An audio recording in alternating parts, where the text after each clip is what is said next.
হয়ে গেল, তোমাকে তো কোনোদিন কাছে পাবো না নন্দিনী। দেখতে দেখতে 5-5টা বছর কেটে গেল। আজকের দিনে তুমি আমাকে ছেড়ে চলে গেলে, তাই আজকের দিনটা এনে নিজেকে ধরে রাখতে পারি না নন্দিনী। আবার তুমি মায়ের ছবিটা বুকে নিয়ে জড়িয়ে ধরে কাঁদছো বাবা। শোনো বাবা, তোমার চোখের জলে মায়ের ছবিটা ভিজিয়ে ফেললেও ও মা কি কোনোদিন আর তোমার ডাকে সাড়া দেবে? তা আমি জানি রে খোকা, কিন্তু আজকের দিনটা এই মনটা হু করে তোর মায়ের জন্য, এই সংসারের জন্য তার যে ত্যাগ, তা আমি কোনোদিনও ভুলতে পারবো না বাবা। কোথা থেকে কি যে হলো, বছরের পর বছর একজনের মৃত্যু, আমাদের এই বিশাল বংশটা বোধহয় এভাবেই নির্বংশ হয়ে যাবে বাবা। তাই বলছি একটু সাবধানে থাকিস বাবা। ও ব্যাপারে তুমি কোনো চিন্তা করো না কাকা। বিভিন্ন রোগ শরীরে তোমার বাসা বাঁধবে। তাছাড়া আমি যখন এই প্রপার্টির হাল ধরেছি, তোমার কোনো চিন্তা নেই কাকা। বলো খোকা। হ্যাঁ কাকা, কোন ছোটবেলায় আমি আমার মাকে হারিয়েছি, আমার মায়ের মুখটা আমার মনেও পড়ে না। আমার বাবা ভয়ঙ্কর মরণ ব্যাধি ক্যান্সারে মারা গেল। তারপর থেকে কাকিমা তুমি তো আমাকে মানুষ করে তুলেছো কাকা। সেই সেই তোমাদের অবদান কি আমি ভুলতে পারি কাকা? ভুলতে পারি?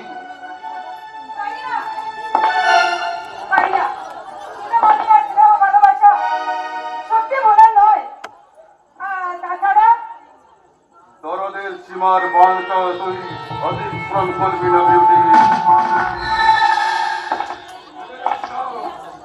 আমার কথা ব্যক্ত করে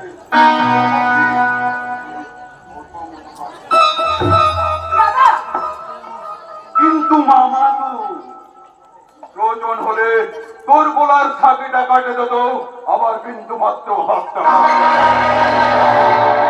কি ভাবছো দাদা? মায়ের মায়ের ছবিতে তোমার আনা মালাটা দিলে আমি কষ্ট পাবো কিনা? না না, আমি কোনো কষ্ট পাবো না।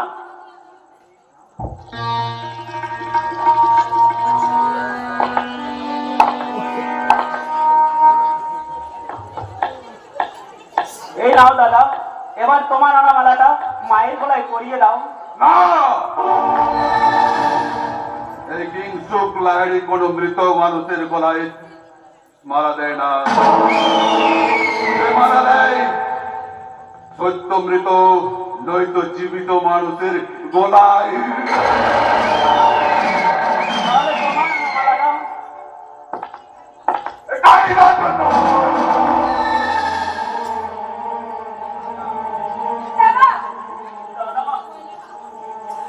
দাদা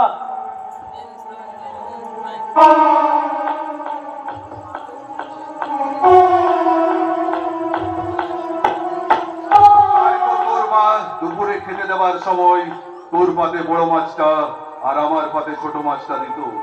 আমি কাতলা মাছের মাথাটা খেতে খুব ভালোবাসতাম রে, কিন্তু কিন্তু আমাকে দিত না। তাই তো আমি খুব কষ্ট পেতাম। মনে মনে আমার খুব রাগ হতো রে, মনে মনে আমার খুব রাগ হতো। সেই রাগের মাথায় একদিন তোর মায়ের মাথাটাকে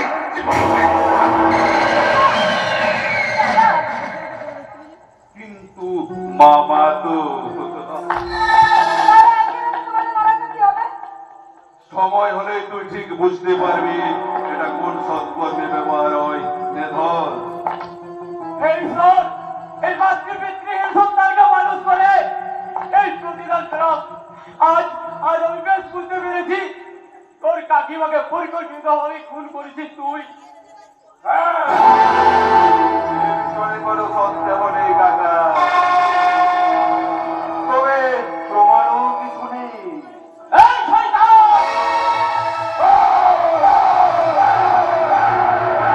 চেষ্টা করবি না, তোর উক্ত দোকানটা ভেঙে দিতে আমার বিন্দু মাত্র সময় লাগবে না। আমি কিংসুক লাহিড়ী, আমি পেট্রোল ঢেলে আগুন নিয়ে খেলা করে আগুন দরকার হলে আমি মানুষের পায়ে ধরি, আর প্রয়োজন ফুরিয়ে গেলে আমি তাকে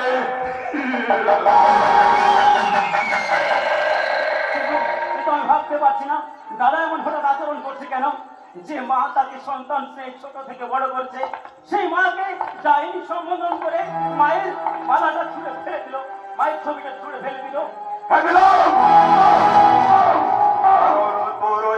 মাটার জন্য আমার হৃদয়ে বিশ্বাসের বিষ ঢেলে আমাকে করে তুলেছে একটা মানুষ মানুষ। ছোটবেলা থেকে তিল তিল করে আমার এই বুকে ব্যথা যন্ত্রণা দিয়ে আমাকে করেছে মানুষ রূপী একটা হিংস্র আয়না।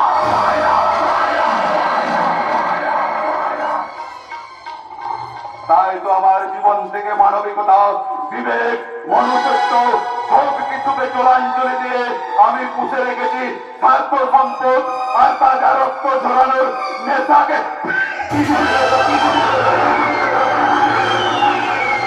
ভাবতে পারছি না, আমি কিছুতেই ভেবে উঠতে পারছি না কিংসুকের কথা। ওরে বড় খোকা, তুই কি আমার সেই হয়তো বন্যারে বিউটি, তুই অন্তত বল না, ভাগ্যি বলে তোকে কি কোনোদিন মেয়ের চেয়ে কম স্নেহ ভালোবাসা দিয়েছি? বল না, তুই যখন ছোট্টবেলা থেকে আমাদের সংসারে আছিস, এই কিংসুককে কি কোনোদিনও এতটুকু কষ্ট দিয়েছি? আচ্ছা বড় খোকা, তুই আমাকে বল না, তোর মাথা ঠিক আছে তো? বল না রে বড় খোকা, আজ আজ তুই হঠাৎ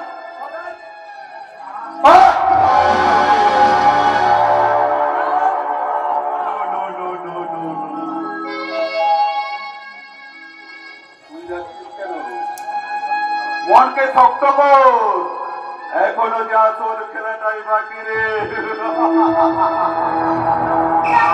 কিন্তু মামা তো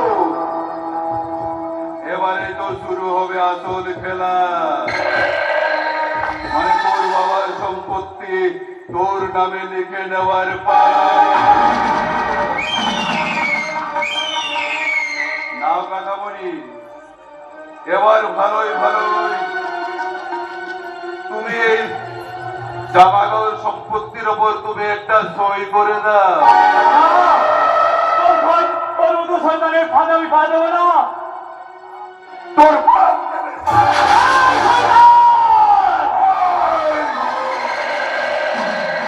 গোলাবাজি দেখাবার চেষ্টা করবি না। শুধু খোলাবাজি নয়, প্রয়োজন হলে এই হাত দুটো তোমাকে খোলা করবে না শয়তান। প্রয়োজন নয়। এবার এবার বলো আমার সত্য কাকামণি, ভালোই ভালোই তুমি সই করবে না তোমার ঘরের ঘরে নির্মলে তাপসের গলার সাপিটা আমি কেটে দেবো? কেন ওরা নির্ণয় করে আসে না? কোথায় সই করতে হবে বল, এখনই সই করে দে। বাড়ি চলে যাবো। তুই সই করবি না বাবা, তুই সই করবি না।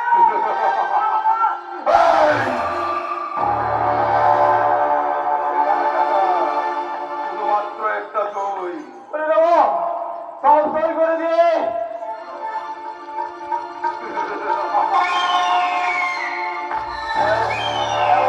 হতে পারে তা আমার জানা ছিল না।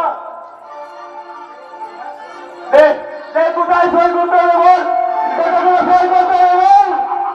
একটা, শুধু একটা টাকা, শুধু একটা। এবার এবার তো আশা মিটেছে তো? আপাতত মিটেছে টাকা।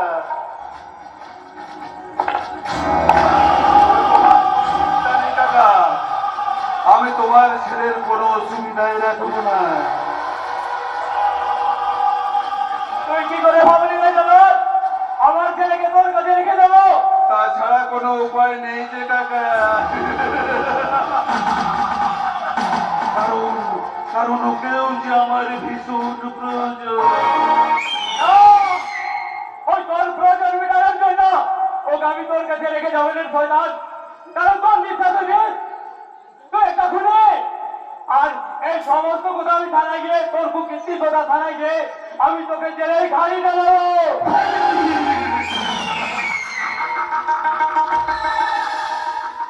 সে সুযোগ তুমি পাবে না কাকা। আমি তোমার ভাইপো, আমি জেল খাটলে তোমার খুব কষ্ট হবে। আর আর ভাইপো হয়ে আমি তোমার কষ্টটা সহ্য কি করে করি কাকা? আমি তোমাকে কষ্ট দিতে চাই না কাকা।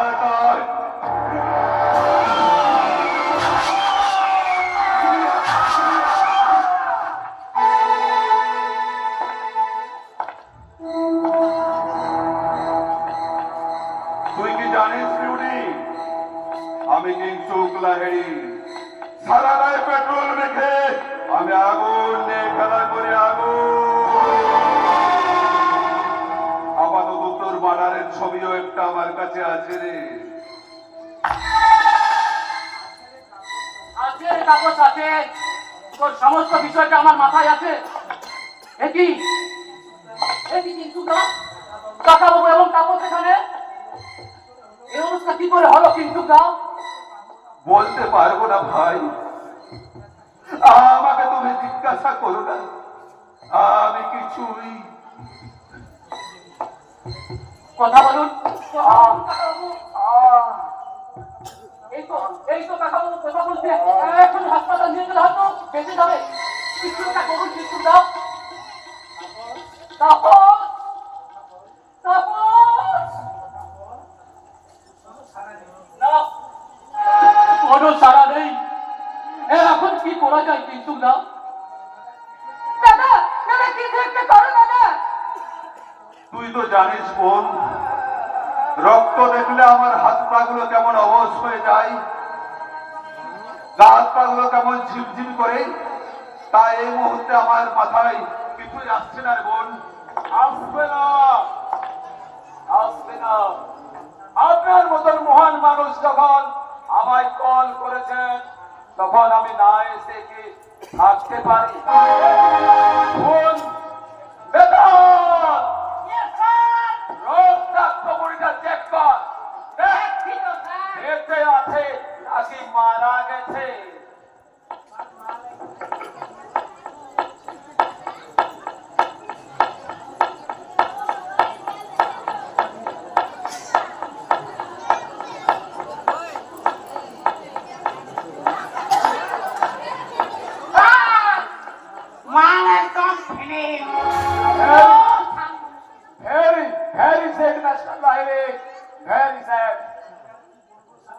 আমি আর কি বলবো স্যার, বাবার সময় খুলে তো আপনার সামনে হাজির, যা করার আপনি করুন।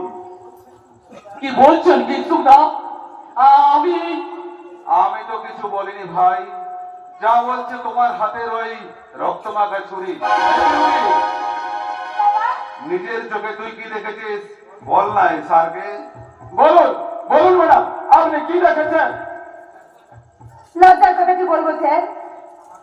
এই কামানো পশুটা আমার ইজ্জত নিয়ে খেলা করতে চেয়েছিল, আর আর মামা চাপলটা আমাকে আমাকে বাঁচাতে এসেছিল বলে। আরে দাদা, ওই মামাকে চাপলটাকে মেরে ফেলে দিয়ে আমাকে খুন করেছে। আর এই সময় কিছু চাইছে না বললে আমার তো বড় সর্বনাশ হয়ে যেত। বাহ, পারে পৃথিবী বাহ, অসাধারণ চিত্রনাট্য। আপনি বিশ্বাস করুন স্যার, আমি খুঁটি নই, এটা একটা পরিকল্পিত মারা। সেটা প্রমাণ করবে আমাদের কাজ। আসামিকে প্রমাণ সহ আদালতে হাজির করা। বেদল বাবা, এই নামটা আমার বেতাল হলেও চালক যেন আমার চোখের দইয়া। আপনি বিশ্বাস করুন স্যার, আমি খুনি নই, আমি একজন সম্ভ্রান্ত পরিবারের সন্তান। তাছাড়া তাছাড়া ওই তাপস আমার অভিন্ন হৃদয়ের বন্ধু। তাই ওই বুঝি বন্ধুর বাড়িতে ওই বন্ধুর বোনকে নিয়ে ইয়ে করতে এসেছিলে বাবা। এটা সম্পূর্ণ মিথ্যে কথা। বিউটি বিউটি বোনটি আমার, এত বড় মিথ্যে কথা।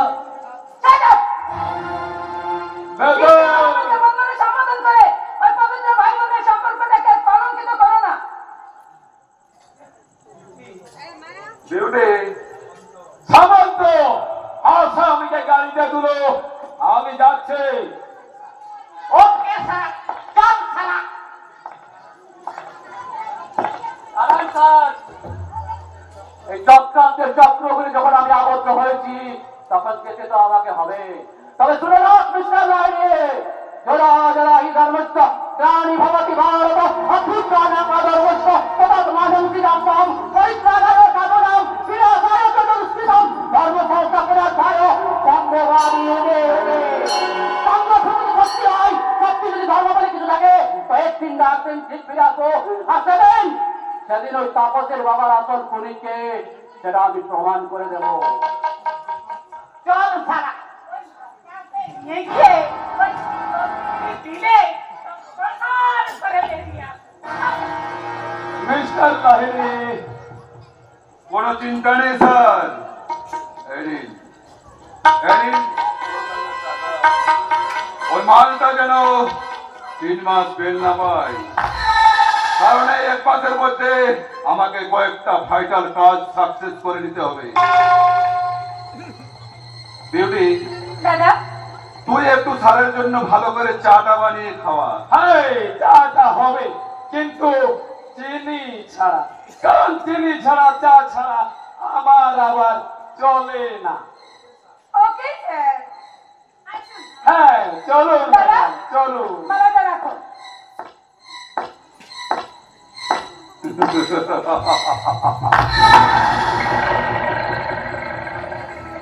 দারোগা নেড়া মিস্ত্রি গেল আমার দুষ্টু মোড়ের হাতের মিষ্টি চা খেতে।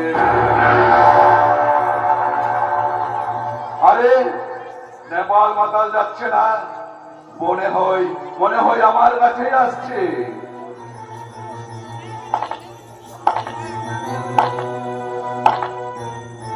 আসছে মানে এসেই তো পড়েছে স্যার। হয় আমাকে টাকা দেন, না হয় মাল খাবার জন্য টাকা দিন। আমার রাত ভেঙে মদ খেয়ে পোষাচ্ছে না, সারা শরীরটা কেমন যেন ঝিমঝিম করছে। কোনো চিন্তা নেই নেপাল, তোকে আমি অনেক টাকা দেব, বিনিময়ে তুই শুধু একটা কাজ করে দিবি। এই নে, এতে 10,000 টাকা আছে। একটা কেন স্যার, টাকা পেলে নেপাল মাতাল সারা দিনকে রাত আর রাতকে দিন বানিয়ে দেবে। বলুন স্যার, আমাকে কি করতে হবে? ওই ডেড বডিটা কিছুক্ষণ তোর ডেরায় আগলে রাখতে হবে। রাত গভীর হলে ব্যাস, আর বলতে হবে না, কাজ কমপ্লিট হয়ে গেছে বলে।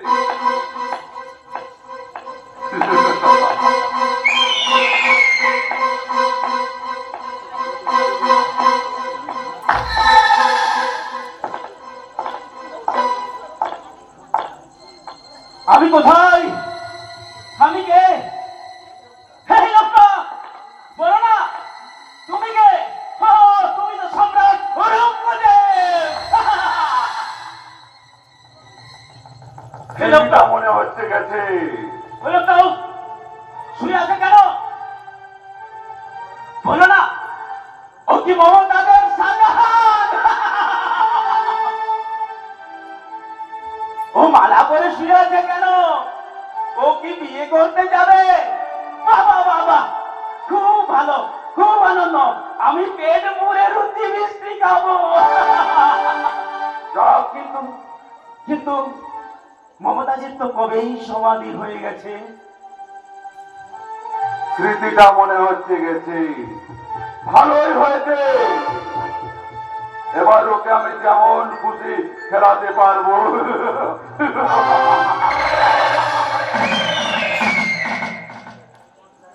জীবন নাটকের প্রথম অধ্যায়ে শুভঙ্কর সামন্তর বোন টগরের তর্ক চূর্ণ করতে ওর ভালোবাসার মানুষ আমিরকে পাঠিয়েছি আমি খুনের দায়ে জেলে।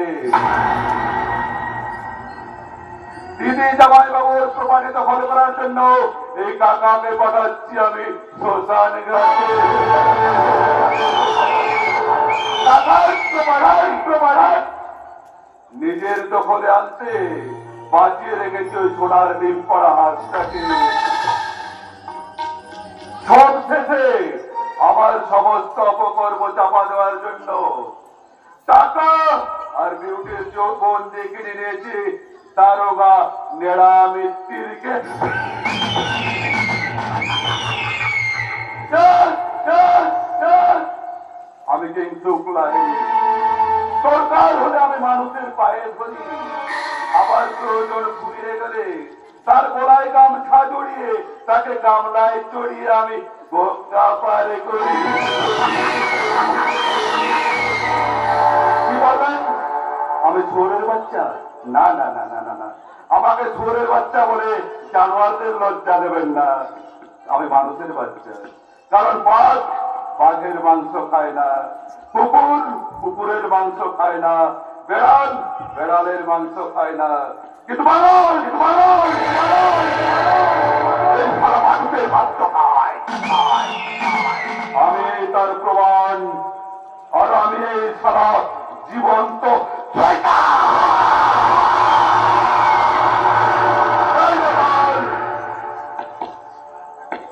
আমি এখানে মালটাকে গায়েব করে দেবো স্যার, কোনো চিন্তা নাই।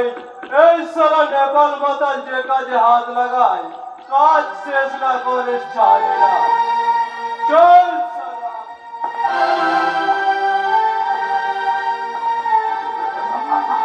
ঝড়ের হাওয়ায়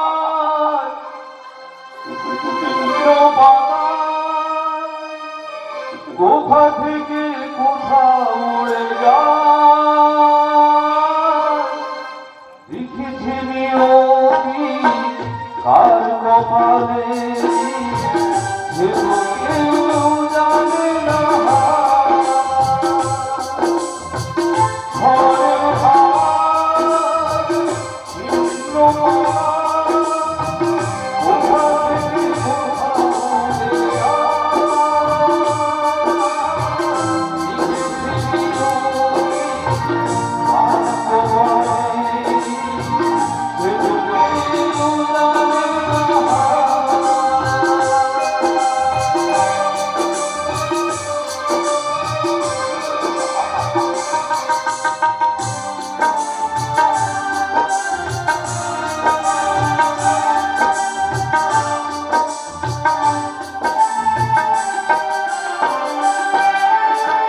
শাশুড়ির ঘরে জীব